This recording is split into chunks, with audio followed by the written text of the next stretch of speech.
As I discussed earlier, our organism of study, which is the eelgrass, or Zostera marina, is affected by boat traffic, eelgrass wasting disease, and turbid waters, which is really mucky and foggy waters, which are affecting the eelgrass's ability to get sunlight for photosynthesis. This is a problem all over because it is affecting the entire food web, but it's also affecting the sediment, the marine sediment, because without the root structures of the eelgrass, this sediment is just free-flowing and can get into other major waterways and also affect other plants. This is a problem all over the Pacific coast, as well as other parts of the Chesapeake Bay in Virginia and Maryland. So any research that we do here, we try and do our best to publish in order to help other people who are also studying and trying to fix this same issue. My study right now is here on San Juan Island, which is in northern Washington state. Both Blind Bay, which is on Shaw Island, and Westcott Bay on San Juan Island are study sites. These populations have been extremely declined. Even in Westcott Bay, there's barely any eelgrass. And we're working to restore these populations and then conserve them for the future so that our restoration projects stay strong. We are restoring using 3 different methods. First, we are seeding. So we have collected shoots from 4th of July Beach, which I will show you in a bit.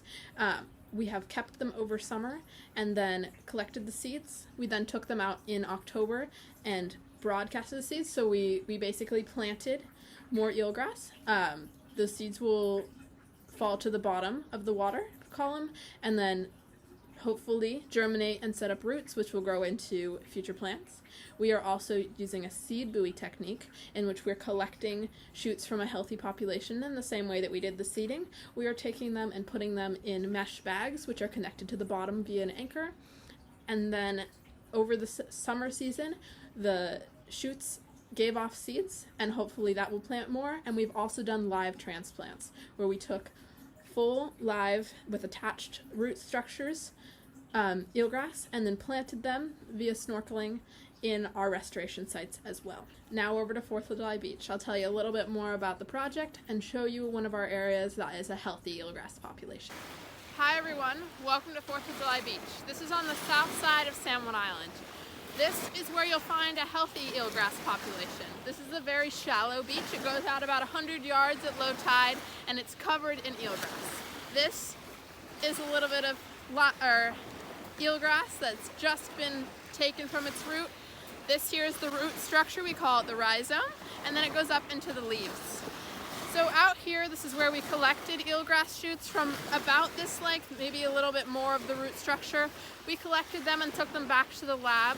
In the lab, we put them in culture systems. This is where we let the seeds mature and then harvested them from the bottom of these buckets that we created. We also took full-size structures like this, and we took them to our other sites at Westcott Bay and Blind Bay, and that's where we did the buoy seeding operations. So this is a place where we want to take eelgrass from because it's healthy, but we also want to limit the amount that we're taking from here so that we're not affecting this population. This is a good place that has a healthy eelgrass population because it's part of a national park. So there's not a lot of boat traffic within here, and it's also pretty protected because there's not a lot of human interaction with it here. I hope you guys enjoyed this module and learned a little bit more about something that is all around you and you didn't even know it. Share this with your friends and your family if you want them to hear a little bit about this.